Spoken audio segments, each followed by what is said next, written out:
Who decides the fate of a nation when its armies have fallen and its borders are gone in the winter light of the French court? That answer stands draped in white silk.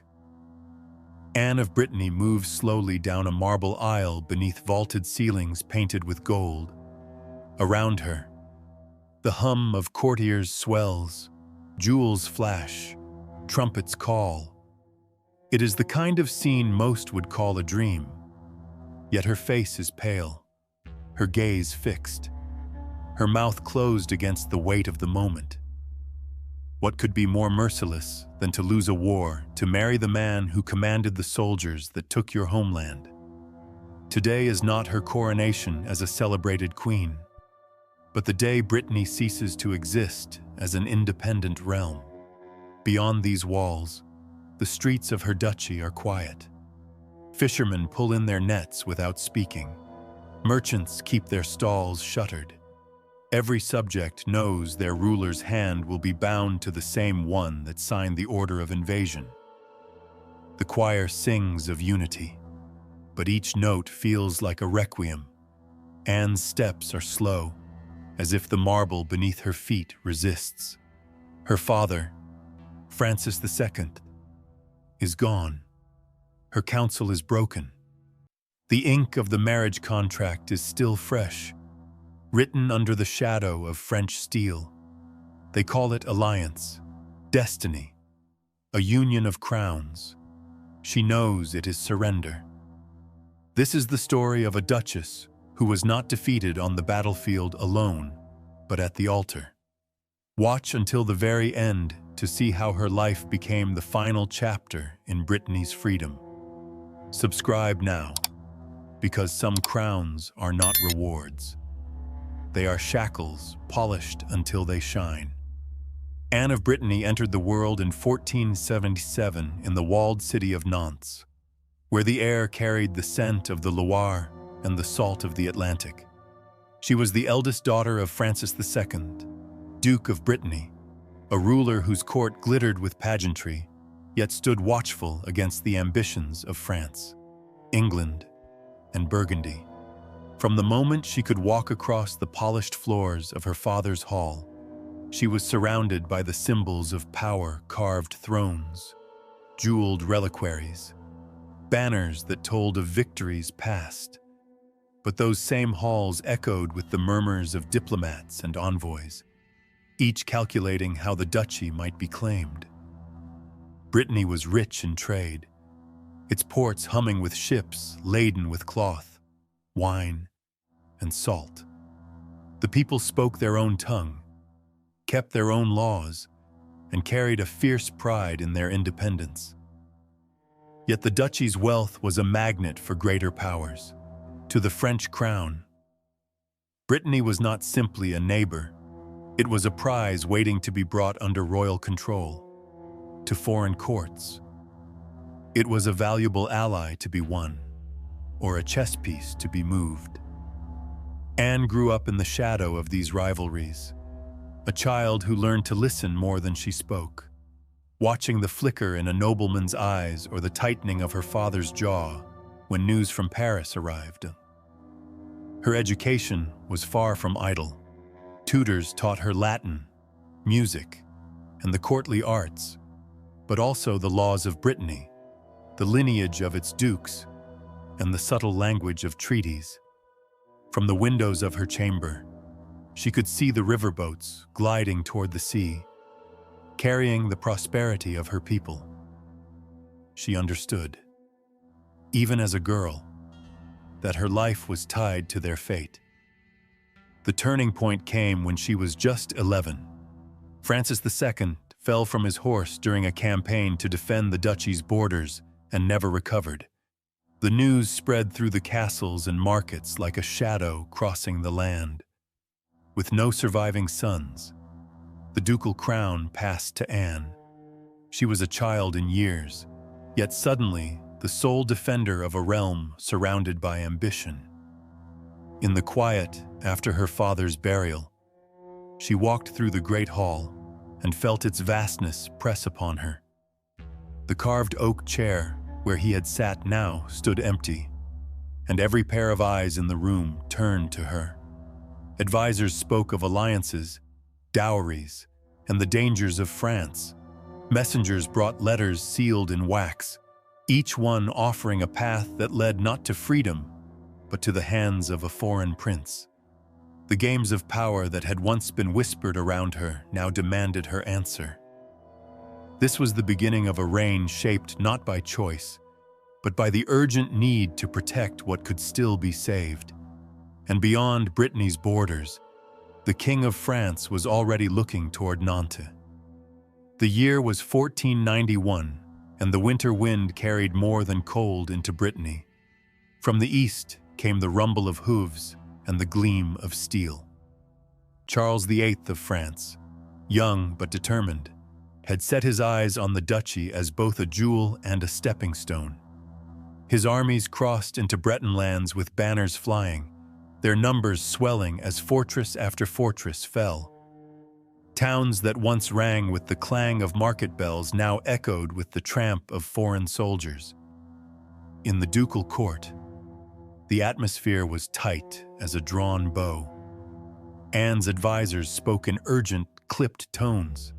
Messengers arrived breathless with news of skirmishes lost and garrisons overwhelmed. The Breton forces, brave but outnumbered, could not hold against the discipline and resources of the French crown.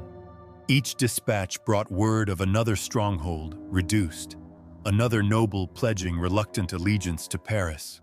The walls of Brittany were closing in. Anne, still in her mid-teens, sat in council with the weight of a ruler twice her age. She heard pleas for foreign aid from England, from the Habsburgs, from any power willing to challenge France. But alliances took time, and time was bleeding away on the battlefield. Charles's commanders pushed deeper, their siege engines darkening the skyline, their demands sharpened with each victory. By autumn, the war was no longer a question of winning. It was a question of survival. The proposal came dressed in the language of peace. A marriage, they said, would end the bloodshed. The Duchess would wed Charles VIII, and in exchange, the fighting would cease. But the fine print of the treaty stripped Brittany of its autonomy, folding its authority into the French crown. Advisors warned that refusal meant the complete ruin of the duchy. Acceptance meant becoming Queen of France, but only as a vessel through which her homeland would be absorbed. The decision was not hers alone to make. Under the watchful eyes of French envoys and with the clamor of war outside the city walls, the council agreed. The siege lifted, but the cost was steep. The Duchess's hand was no longer hers to offer. On a cold December morning, the marriage was sealed in the great hall of the Château de Langeais. The air smelled of beeswax and damp stone, the murmur of courtiers hushed by the gravity of the moment. Charles stood in regal confidence, the victor dressed as a bridegroom. Anne's gown shimmered, pearls and gold thread catching the candlelight, but her face was a study in restraint. Witnesses would later recall her composure, the stillness of a woman who understood the contract she was signing with her life. The vows were spoken in the presence of France's most powerful men, their approval sealing not just a union, but a conquest. Outside, the Breton banners hung alongside the fleur-de-lis, an image meant to symbolize harmony. For those who knew the truth, it was a funeral flag for independence. When the ceremony ended, the court erupted in celebration, but the cheers sounded hollow in Anne's ears. Beyond the gates, Brittany's ports and markets remained under French watch. Its laws could be rewritten at the will of Paris. The young Duchess had exchanged the siege of her walls for the siege of her crown. Yet even in this union, a flicker of resistance remained. She carried herself with the dignity of her lineage, ensuring that the name of Brittany was still spoken, if only in whispers and courtly formalities. But the first chapter of her queenship had begun not with love or choice, but under the shadow of an army that had already claimed victory. The spring of 1498 should have brought freedom. Charles VIII was dead, felled suddenly after striking his head on a low doorway at Amboise. In the echo of that accident, Anne of Brittany became a widow at just 21. She returned briefly to her duchy, the court of Brittany receiving her with banners and solemn joy for the first time in years. There was a chance, however fragile, to restore the independence that had been lost in the shadow of her first marriage. Yet even in mourning, the eyes of France remained fixed on her. The crown could not allow Brittany to slip away. Louis of Orléans, now King Louis XII, understood the political stakes as well as Charles ever had. He had long admired Anne, both for her beauty and her rank, but his interest was not merely personal. To keep Brittany within French control, he would have to marry her. Anne, older now, carried herself with the composure of a ruler who had faced courts, councils, and campaigns. She was no longer the sheltered girl forced into submission under the sound of marching boots. This time, she negotiated. She demanded the right to keep certain Breton titles, to safeguard elements of its law, and to ensure that if she outlived Louis without children, the duchy would return to her direct rule. These were not the terms of a love match, but of a calculated treaty between two sovereigns. Louis, however, faced his own obstacle. He was already married to Joan of France, a union arranged in his youth for political convenience. The Pope was petitioned for an annulment, and the request was granted under the pretense of non-consummation. The path was cleared for Louis to claim Anne as both wife and political prize. The wedding took place in January 1499 at Nantes. Within the heart of Brittany itself, this time, Anne wore the mantle of her heritage as firmly as the cloth of gold that covered her shoulders. She greeted her subjects with measured warmth, ensuring they saw her not as a queen surrendered to France, but as their duchess returning in power. Yet beneath the ceremony, the truth remained. Louis's victory was not won on the battlefield, but through vows spoken under vaulted ceilings. For Anne, the marriage was a second binding, less brutal than the first, but no less final in its implications. She traveled between Brittany and the French court, attending to her duties as queen while keeping her duchy's traditions alive in every emblem, procession, and charter she could preserve. At the Louvre and at Blois, she was treated with deference, but she knew her influence had boundaries drawn by the crown. Louis valued her counsel, and in public, their marriage projected stability. In private, Anne navigated the fine line between loyalty to her husband and loyalty to the land of her birth. She commissioned works of art that celebrated Brittany's history, ensured its legal codes remained recognized, and educated her children in both French and Breton heritage. Yet every decision was made under the unspoken understanding that Brittany was now a jewel set permanently in the French diadem. The second marriage was not born of fear, but of necessity. It was the decision of a woman who had seen the consequences of defiance and chosen a path where she could still wield influence, however constrained. Her crown glittered as brightly as before, but it rested on a foundation of compromise. This chapter of her life was defined not by the loss of independence, but by the relentless effort to keep its memory alive. And as the years passed, Anne became not just the Queen of France, but the living embodiment of a duchy absorbed yet unforgotten. At the French court, Anne of Brittany was surrounded by the symbols of another realm. The fleur-de-lis hung above council chambers, French heralds announced decrees, and courtiers spoke in a language that was not her own. Yet in her private chambers, embroidered banners of the ermine still draped the walls. The sound of the Breton tongue lingered in her retinue, spoken in quiet exchanges between trusted attendants. These were not sentimental touches. They were deliberate acts of preservation. Anne understood that Brittany's sovereignty was gone in the eyes of Europe, but its identity could still be defended. She used her position as queen to press for the protection of Breton law, ensuring that certain local customs remained recognized in legal disputes. She funded schools and religious houses in her duchy that taught in the Breton language, weaving it into the daily prayers and records so that it would not fade under the weight of French administration. Her cultural patronage was both political and personal.